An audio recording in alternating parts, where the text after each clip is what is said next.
Blood, gold, and freedom. Nigeria's war against apartheid.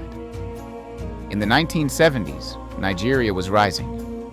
Newly independent, rich with oil, it had become Africa's economic powerhouse.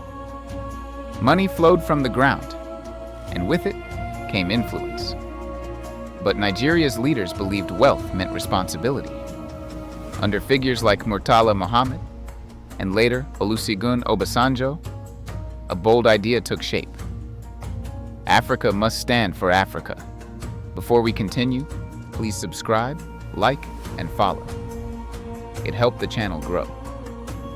This documentary explores how Nigeria became one of the strongest forces against apartheid in South Africa, funding liberation movements, leading global sanctions, and sacrificing billions in the process. But what did Nigeria lose in return? And how did this decision shape its political and economic future? With the continued rise of xenophobia, history reminds us to unite as one, and in no shape condone illegal activities carried out by foreigners in any African country.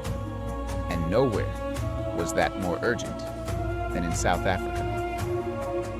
In South Africa, apartheid ruled with an iron fist, a system built on racial segregation, where the majority lived under oppression. Black South Africans were denied land, rights, dignity. Voices of resistance were silenced, leaders imprisoned, dreams crushed. One of those voices would become a global symbol, Nelson Mandela. But behind the symbol stood a movement, the African National Congress. Nigeria refused to be silent. It didn't just condemn apartheid, it funded the fight against it. Millions of dollars were sent to liberation movements. Students across Nigeria contributed from their own pockets. Workers gave a portion of their salaries, not for themselves, but for a people they had never met. Nigeria became one of the largest financial backers of the anti-apartheid struggle. It offered scholarships to South African exiles, trained activists, and turned its embassies into centers of resistance. But Nigeria went further. It weaponized its economy. Oil, the lifeblood of the modern world, became a tool of resistance. Nigeria pushed for global sanctions, pressured Western governments, and led diplomatic offensives at the United Nations. When countries hesitated, Nigeria escalated. It nationalized foreign assets tied to apartheid interests. It cut ties, took risks, and stood alone when necessary. Slowly, the world began to change. Sanctions tightened. Pressure mounted. The apartheid regime, once untouchable, began to crack. And then, after 27 years in prison, Nelson Mandela walked free, a moment that changed history. But behind that moment stood decades of sacrifice, including Nigeria's. But victory came at a cost. Nigeria had spent billions, money that could have built schools, hospitals, infrastructure. Instead, it fueled a continental struggle. At home, cracks began to show. Economic instability grew. Debt increased. Corruption spread. Political unrest followed, and with it, military coups and uncertainty. South Africa rose from the ashes of apartheid, reborn into democracy. Nigeria, the nation that gave so much, faced its own battles. It had helped free another country, while still searching for its own stability. History is not always fair. Some nations are celebrated, others are forgotten. But without Nigeria, the fall of apartheid may have taken far longer. It was a rare moment when a nation chose principle over profit, unity over self-interest.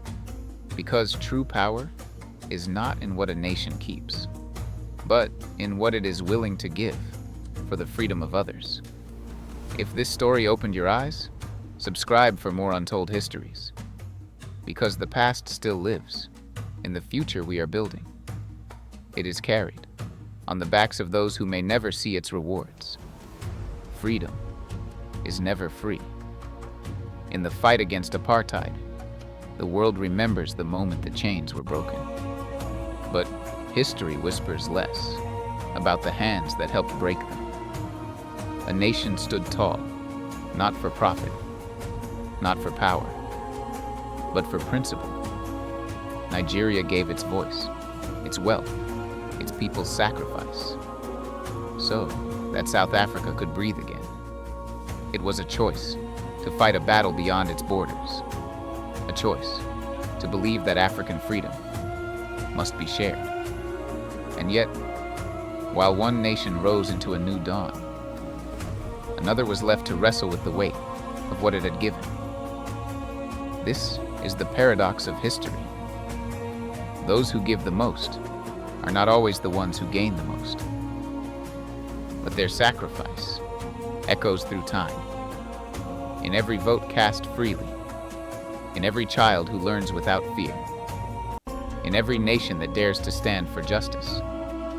Because true power is not domination. It is solidarity.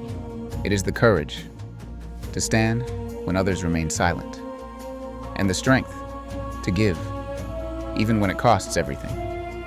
So, remember this story, not just as history, but as a question.